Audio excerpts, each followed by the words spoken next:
kannst nicht ewig verleugnen, dass du mein Sohn bist.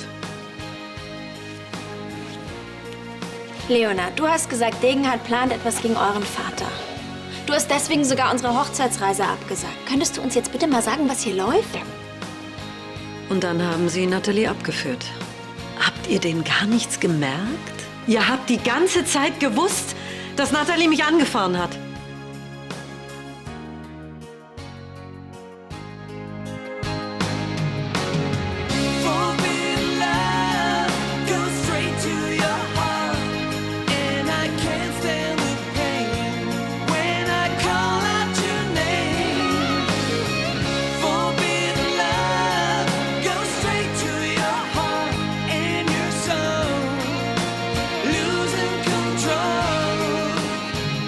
Ihr habt es alle gewusst?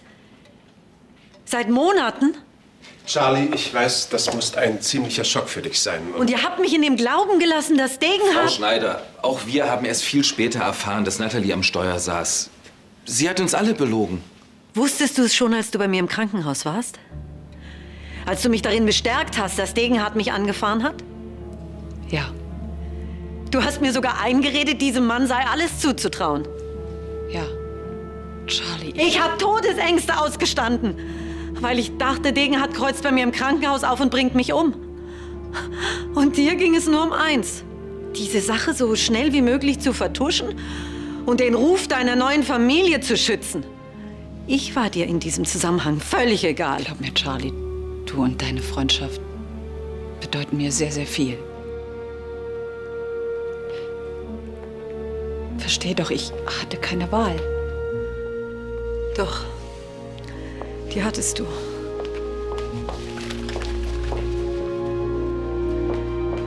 Charlie! Schade, dass die Bowlingbahn besetzt war. Dann machen wir eben ein anderes Mal was mit Gregor und Sarah. Hi, Charlie. Jetzt warte doch. Lass es mich dir wenigstens erklären. Was denn? Warum du mich die letzten Monate belogen hast? Charlie, du hast keine Vorstellung, wie elend ich mich dabei gefühlt habe. Ich habe wirklich Mitleid mit dir. Weißt du was, Elisabeth? Mich interessieren deine Rechtfertigungen nicht und auch gar nicht deine Entschuldigungen. Also erspar uns beiden und lass mich einfach gehen. Charlie, Ja? Charlie, jetzt beruhigen Sie sich doch erstmal. Ich könnte ja jemanden anfahren und Fahrerflucht begehen, ne? Entschuldigung, Leonard. Aber Elisabeth kann Ihnen das alles erklären. Schönen Tag noch. Was ist denn passiert? Ja, da hast du dir eine schöne Rabenmutter ausgesucht. Jetzt hör endlich auf, dir so etwas einzureden. Es sind einfach ein paar unglückliche Zufälle zusammengekommen. Nein. Ich hätte wissen müssen, dass Sophia was Ernstes hat. Aber anstatt bei meinem Kind zu bleiben, gehe ich auf eine überflüssige Vernissage. Wo nebenbei ziemlich wichtige Entscheidungen in der Kunstwelt getroffen werden. In Zukunft ohne mich. Carla, du liebst deinen Job und das ist auch völlig in Ordnung. Aber noch mehr liebe ich meine Tochter. Und die braucht mich. Rund um die Uhr. Warte doch erst mal ab, bis es Sophia besser geht. Und dann entscheidest du in Ruhe, ob und wie viel du arbeitest. Ich lasse sie nie wieder allein. Das schwöre ich. Ja, und deshalb muss Natalie noch in Untersuchungshaft bleiben. Das kann doch gar nicht sein. Der Unfall, der ist doch jetzt Monate her. Wie kommen die ausgerechnet jetzt darauf, dass Natalie damit was zu tun haben An könnte? ihrer Schuld besteht leider kein Zweifel. Es ist eben erst jetzt Anzeige erstattet worden. Ja, und du? Was hast du denn damit zu tun? Ich hab's die ganze Zeit gewusst und hab's Charlie verschwiegen. Elisabeth hat es für unsere Familie getan. Und vor allem natürlich für Natalie. Moment mal, heißt das, du hast es auch die ganze Zeit gewusst? Nein, natürlich nicht. Ich war zu diesem Zeitpunkt noch zur Behandlung in der Schweiz und Elisabeth wollte mich nicht belasten. Ich kann jedenfalls sehr gut verstehen, dass sie so gehandelt hat. Du musst mich nicht verteidigen. Es war ein Fehler. Und dir war es natürlich ganz recht, die ganze Sache unter den Teppich zu kehren, nicht wahr? Leonard, es gibt einfach Dinge, die verstehst du eben Dann nicht. musst du mir den gleichen Vorwurf machen, Leonard. Ich habe genauso geschwiegen. Mein Gott, Natalie war in einer äußerst labilen Verfassung. Dazu noch eine Gerichtsverhandlung, der ganze Medienrummel, vielleicht sogar noch eine Gefängnisstrafe. Sie hätte das nicht durchgestanden. Trotzdem kann ich verstehen, dass Charlie wütend ist. Ja, ich auch. Und ich weiß auch nicht, wie viele Nächte ich deswegen wach gelegen habe. Aber ich kann doch nicht mehr machen, als mich entschuldigen. Elisabeth.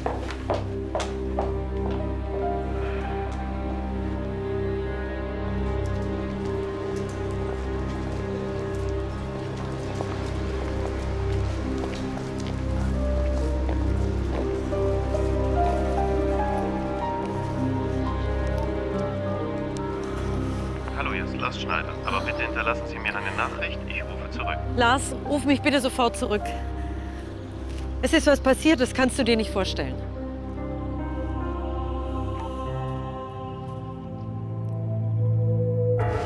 Degenhardt wurde verhaftet.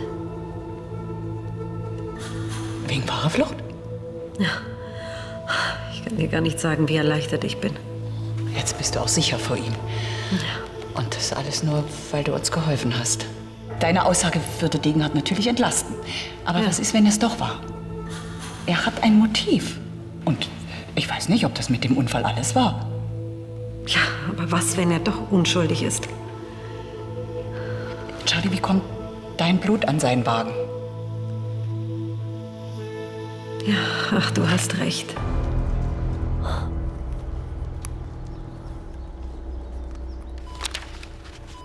Das sieht doch alles schon ganz gut aus. Wirklich? Ja, die Kleine hat wieder eine ganz normale Temperatur, keine Anzeichen, dass das Fieber steigt. Hustet sie noch. Kaum. Kann ich sie jetzt mit nach Hause nehmen? Bald, ja. Was heißt denn bald? Ja, ich würde gerne noch ein großes Blutbild machen und den Urin untersuchen.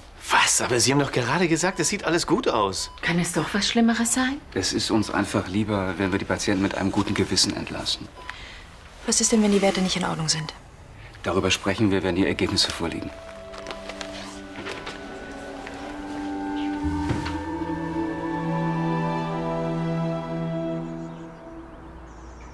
Wo kommst du denn her? Ich gehe meinen Gedanken nach. Ich suchte Waldmeister. Mama will Maibowle bereiten. Maitrank. Maitrank, ja. Anfangs wollte sie selbst mitgehen. Doch dann kam Tante Bauer noch und die steigt nicht gern. So bin ich dann selbst heraufgekommen. Hast du deinen Waldmeister schon? Den ganzen Kopf voll, drüben unter den Eichen. Buchen. Mist. Ach, Buchen, Eichen. Kein Mensch merkt den Unterschied. Sag mal, reicht das nicht für eine Schulaufführung?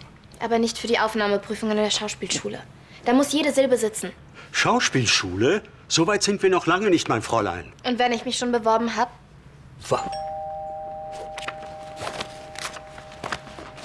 Über deine Berufswahl reden wir noch, ja? Charlie, was ist passiert? Arno, entschuldige, aber ich brauche dringend jemanden zum Reden und Lars ist nicht erreichbar. Oh, komm doch erst mal rein. Danke. Frau Schneider, hallo. Gut, dass Sie da sind. Lisa. Ich muss noch eine Szene mit Wendlers Mutter üben. Hätten Sie Lust? Lisa, bist du so nett und übst oben ein bisschen weiter, ja? Okay.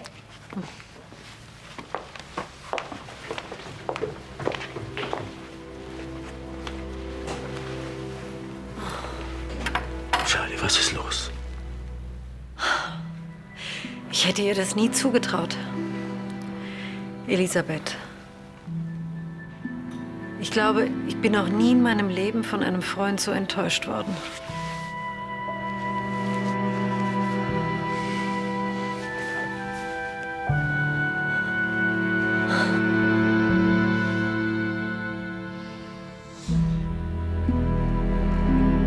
Elisabeth. Das ist doch Ingas Aufgabe. Ja, genau das hat sie auch gesagt. Ich bin mir ganz sicher, dass Charlie dir verzeihen wird. Weißt du, vielleicht nicht gleich, aber ich... Nein, Johannes, das wird sie nicht. Und ich nehme ihr das nicht einmal übel. Ja, etwas Gutes hat die ganze Sache doch.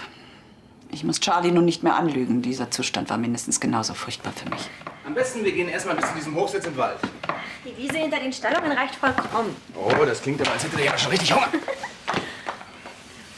Wir wollten doch schnell den Picknickkorb holen. Viel Spaß. Danke. Tschüss. Tschüss. Tja, mit Jana ist es jetzt genau das Gleiche. Leonhard, du und ich, wir drei wissen, dass nicht du, sondern Adrian Degenhardt Leonhards Vater ist. Aber was ist mit Jana? Mein Gott, Elisabeth, mir fällt das doch auch nicht leicht. Aber was bringt es bitte, Jana zu belasten und zu verunsichern? Entschuldige bitte, sie ist Leonards Frau. Sie hat ein Recht darauf, es zu erfahren. Ja, natürlich. Oder willst du, dass es ihr genauso geht wie Charlie? Dass sie es irgendwann zufällig erfährt? Nein, natürlich nicht.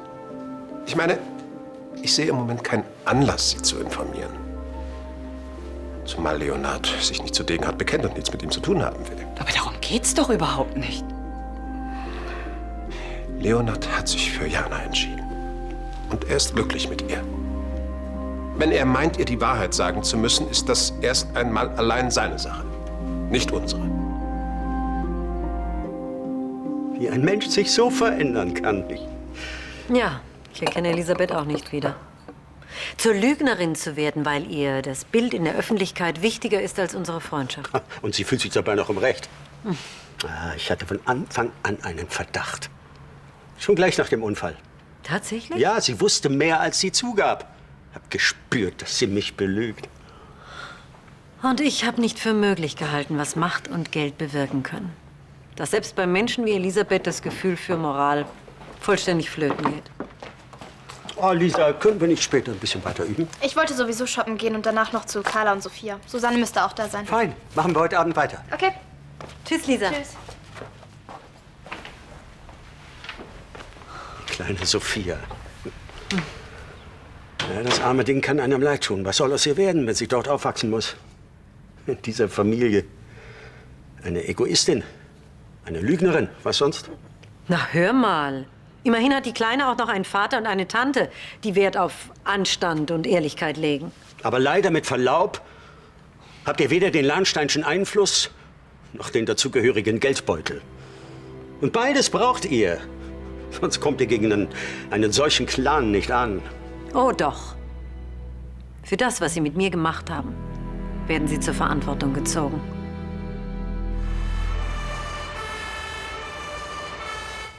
Atmet sie denn noch richtig? Sie atmet ruhig und regelmäßig. Entschuldigt bitte, ich mache euch ja noch ganz verrückt. Das ist doch völlig normal. Wann kommt denn Dr. Becker? Das dauert ja schon ewig. Ich hoffe, das ist kein schlechtes Zeichen.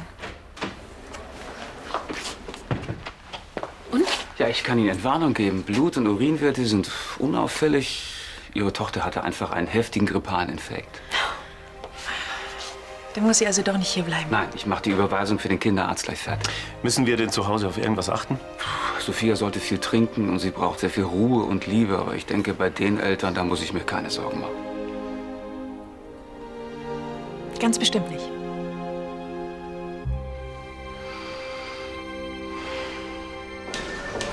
Was passiert denn jetzt mit Frau von Lahnstein? Da fragen Sie mich zu viel. Wir müssen die Verhandlungen abwarten. Aber es wird sich doch strafmildernd auswirken, dass sie gestanden hat, oder? Davon ist auszugehen, ja. Denken Sie, sie kommt mit einer Bewährungs- oder Geldstrafe davon? Fahren ohne Führerschein, Gefährdung des Straßenverkehrs, unerlaubtes Entfernen vom Unfallort. Ah, da kommt einiges zusammen. Allerdings ist die Gräfin vorher nie mit dem Gesetz in Konflikt geraten. Ja. Erlauben Sie mir eine Frage, Frau Schneider.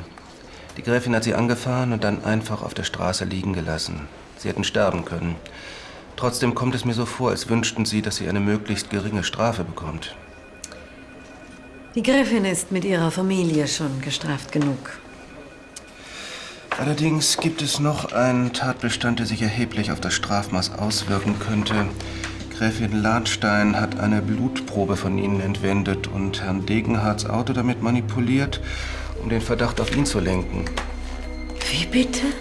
Diebstahl, falsche Verdächtigung, Vortäuschung einer Straftat. Ob der Richter sie in diesem Fall mit einer Geldstrafe auf sich beruhen lässt, ist fraglich. Aber so etwas würde Natalie nie tun. Das kann ich mir nicht vorstellen. Da muss jemand anders dahinter stecken. Tut mir leid, die Gräfin hat es so ausgesagt. Sagen Sie, Sie könnten es doch bestimmt arrangieren, dass ich die Gräfin in der Untersuchungshaft besuchen darf, oder? Okay. Ja, bis später dann. Tschüss. Sarah kommt vorbei. Schön. Ach, wie war euer Picknick? Gott sei Dank hat mich Leonard nicht durch den ganzen Wald gejagt. Hast du noch mal mit Charlie gesprochen? Oh, ich glaube, darauf legt sie im Moment keinen besonderen Wert. Ich bin mir sicher, dass Charlie sich beruhigen und Elisabeth versöhnen wird. Sag mal, dieser Adrian Degenhardt, der stand doch eigentlich auch unter Verdacht, oder? Allmählich wüsste ich zu gerne, was es mit diesem Typen auf sich hat. Ach, da gibt's eigentlich gar nichts Besonderes zu erzählen, außer dass er ja eine ziemlich unangenehme Person ist. Ach, Leonhard, entschuldige, hast du vielleicht einen Moment Zeit, mich in die Stallung zu begleiten, dir eins der Tiere anzusehen? Ja, natürlich. Bis gleich. Entschuldige.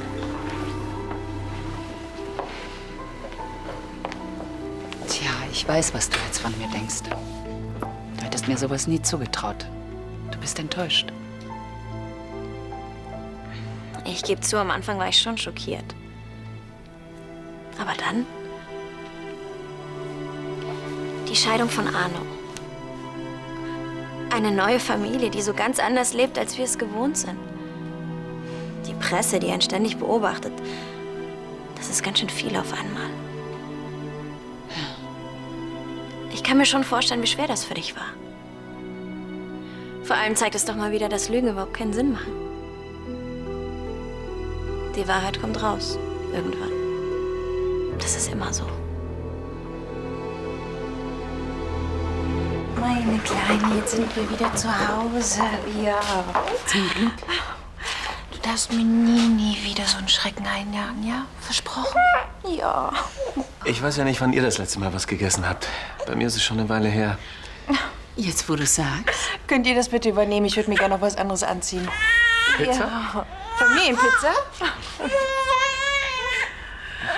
Jetzt gehst du erst mal zu deinem Papi und der singt dir was vor. Ja.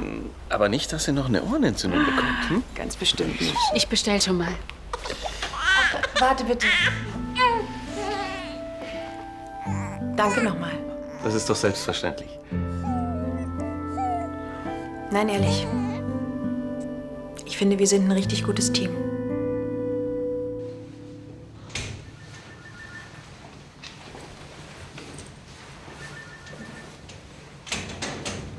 Charlie, Sie wollten mich sprechen? Ja, setzen wir uns doch.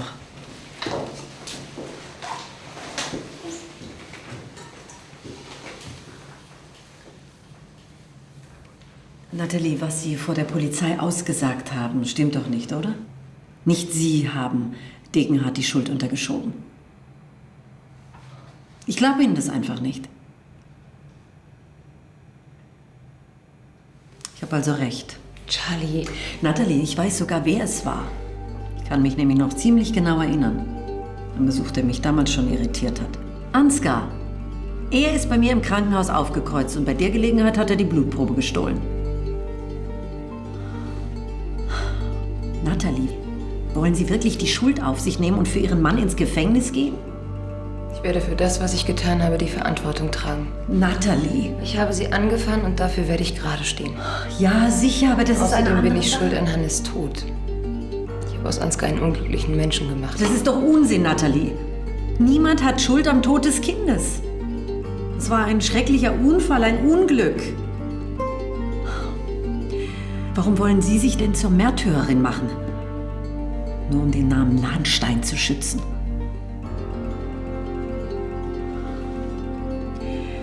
Was ist mit Johannes und Elisabeth? Die beiden tragen Mitschuld, sie haben die ganze Sache gedeckt. Sie halten Johannes und Elisabeth da raus. Charlie, ich habe meine Aussage gemacht, ich stehe dazu. Mit allen Konsequenzen. Ist das Ihr letztes Wort? Ja. Glaubst du wirklich nicht, es wäre besser, Jana die Wahrheit zu sagen? Nein, Vater, es bleibt dabei. Auch wenn deine Frau damit Schwierigkeiten hat, sie wird sich damit abfinden müssen. Na, alles in Ordnung in den Stallungen? Ja, die Stute hat wohl auf der Koppel was abbekommen. Bisschen Ruhe, in ein paar Tagen geht sie wieder gut. Aber Vater und mir ist auf dem Weg was aufgefallen. Er hat schon lange nicht mehr gegen mich im Schach verloren. Das ist schon in Ordnung. Sarah müsste gleich kommen. Wir wollen die Hochzeitsfotos ansehen.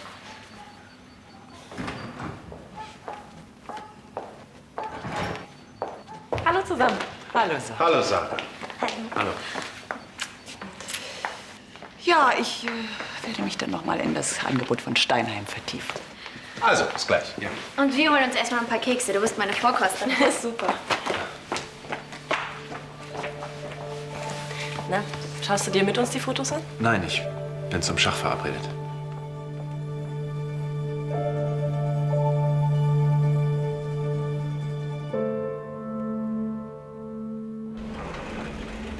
Hallo Lars, sag mal. Wir schlafen mal noch.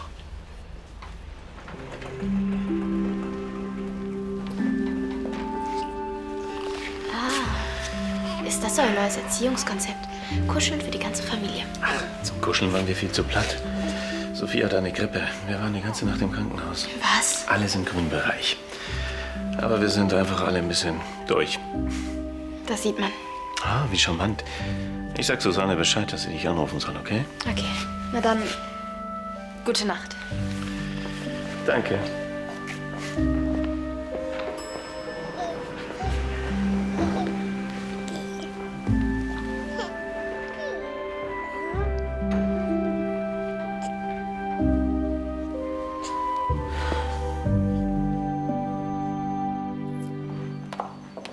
Charlie. Wollen wir ins Kaminzimmer gehen oder vielleicht einen Spaziergang durch den Park machen? Bitte keine Umstände. Wir müssen reden. Ich möchte mit Johannes sprechen. Hallo, Charlie. Danke. Meine Anwesenheit ist nicht erwünscht. Da könntest du recht haben. Lass uns doch in die Bibliothek gehen. Ich fasse es nicht, dass du deine Schwiegertochter zum Bauernopfer für deine Familie machst. Das tue ich nicht, Charlie. Doch, Johannes. Ich weiß, dass nicht Natalie die Beweise manipuliert hat. Und ich verlange von dir, dass du diese Angelegenheit vollständig aufklärst. Vater, entschuldige mal, was ist denn hier los? Er steckt dahinter. Ansgar hat Degenhardt belastet. Er hat im Krankenhaus eine Blutprobe gestohlen und damit Degenhardts Wagen präpariert. Charlie, das ist absurd. Frag ihn. Und wenn du das wieder vertuschst, dann werde ich Anzeige gegen eure gesamte Familie erstatten. Wegen Mitwisserschaft und Beihilfe. Okay. Also ich kann mich ja immer noch nicht daran gewöhnen, mich ständig bedienen zu lassen. Tja, das geht mir ganz genauso. Es ist nicht einfach, plötzlich Teil einer so bekannten Familie zu sein. Vielleicht werde ich mich ja irgendwann daran gewöhnen. Auch daran, dass Leonhard mich nicht an allem teilhaben lässt. Was meinst du genau? Die Sache mit Degenhardt? Ich komme mir vor wie das kleine Kind. Ich bin mit Leonhard verheiratet. Ich weiß, dass ihn was belastet. Ich würde ihm gern helfen, aber ich weiß nicht wie, wenn er nicht mit mir darüber redet. Du weißt, was los ist, oder? Elisabeth, du hast es doch vorhin selbst gesehen. Die Wahrheit kommt immer raus. Ich würde Leonhard so gerne helfen, aber ich weiß nicht wie. Na gut. Ich sehe auch nicht ein, warum du es nicht wissen sollst. Was Leonhard über Degenhardt herausgefunden hat, kurz vor eurer Hochzeit,